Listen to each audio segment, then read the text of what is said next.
I turned being underestimated into billions. Kim Kardashian didn't become a billionaire because of makeup.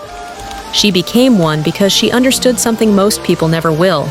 People think Kim Kardashian got rich because she was famous. But fame doesn't build billion-dollar companies. Strategy does.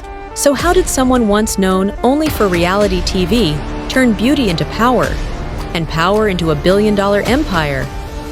To understand that, you have to start long before the makeup. Kim grew up in front of attention through the help of her stepfather, who was an Olympic athlete before he transgendered.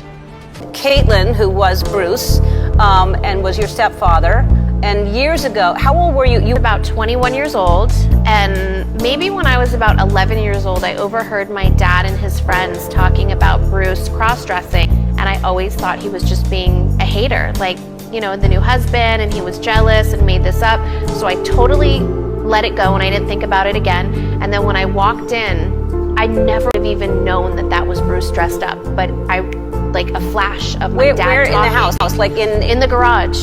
I walked in, the garage was open, and I walked up, and to go to my bedroom, I was living with my mom at the time. It seemed like I always moved back in with her for whatever reason. It was like for 6 months I had moved in, and she was out of town visiting my grandma, and so he forgot that I had moved in, I guess, and was dressing up, and it immediately clicked, like, that is Bruce dressed up, and that's what my dad would always say.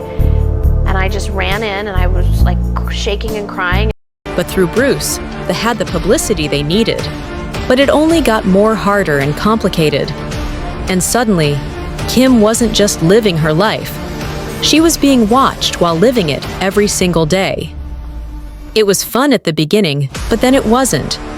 The pressure of being perfect in front of a camera all the time, the constant bullying from viewers. Most people would crack under that kind of pressure, but Kim didn't. Instead, she paid attention. She watched what people criticized. She watched what people admired. People weren't just watching her. Even in the criticism, they wanted to be like her.